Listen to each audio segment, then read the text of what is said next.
3 years ago, I thought I found the woman that I was gonna marry. She expressed herself in such a creative way, had a dark sense of humor, and for the first time in my life, I felt like I could be myself around someone. Psych! But then it all came falling apart. She lied to me about still being in contact with her ex, and it completely broke me. So to maintain any self-respect that I had for myself, I decided to just end it there and then. But there was a problem. This wasn't the first time that I'd gotten relationships so wrong, and it was embarrassing seeing myself go through this over and over again. And I was really getting to a point where I was questioning my own judgment. So I stopped dating, I analysed my past patterns, and educated myself until I was able to finally create a simple tool so that I would never have to fall for the wrong person ever again.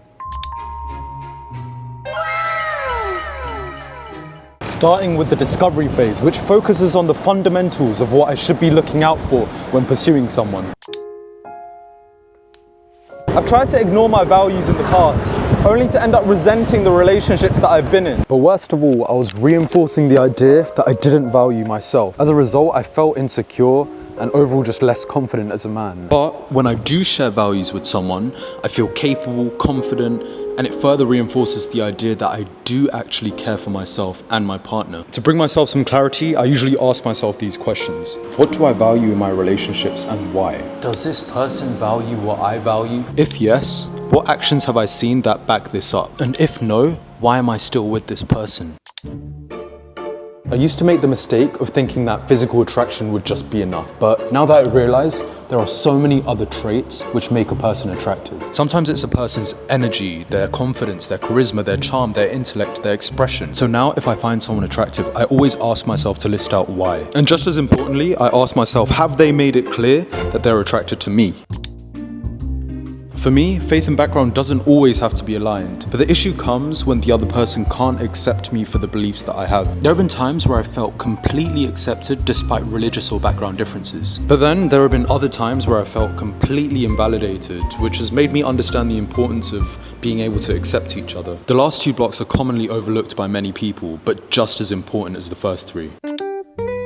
When someone's emotionally available, it is obvious. I've come to accept the sad reality that the likelihood of someone going from emotionally unavailable to available is extremely low. So, to make my life a bit easier, I choose to avoid situations that aren't reciprocated.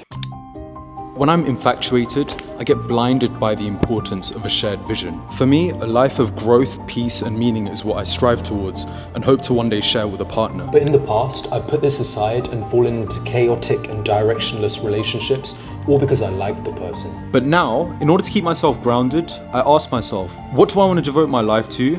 And will my partner hinder my progress? Or are they going to uplift me to live a more aligned life to what I believe is true? If you've been lucky enough to find someone that meets these requirements, chances are you are on the right path. But all of this means nothing without the next stage. Humans are flawed, so when you bring two flawed people together, those flaws become exaggerated. There have been many times where I felt confused, misunderstood, or underappreciated.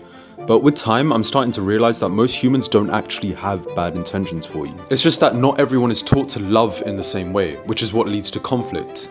Now, this is where communication comes in. I've struggled with this in the past because being vulnerable is scary, but I found that writing has helped me express myself in a more efficient way. If a problem arises, I usually ask myself, why is this a problem? How do I want the problem resolved? And what can my partner and I do to better the situation?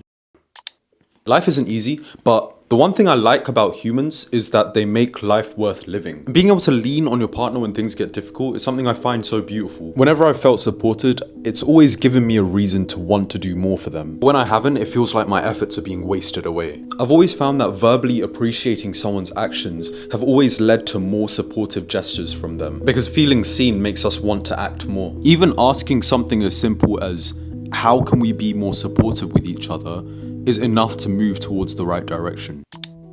Being someone who feels things quite deeply, I've always found it hard to work around relationship problems without it sucking the life out of me. But every good thing in my life has always required a great deal of pain. So my ability to stay strong through the times where I felt like there was no end in sight is what's allowed me to reap the rewards of what I worked so hard for. There's always going to be times where I feel hurt, betrayed, or neglected, but I found that forgiving without compromising my values has been vital for creating the incredible relationships that I actually have in my life. But how far do you go before deciding to end things. I usually ask myself, does this person have good intentions for me? Does this person want the best for me? And does forgiving this person go against my values or beliefs? If these questions add up, then it's probably worth continuing.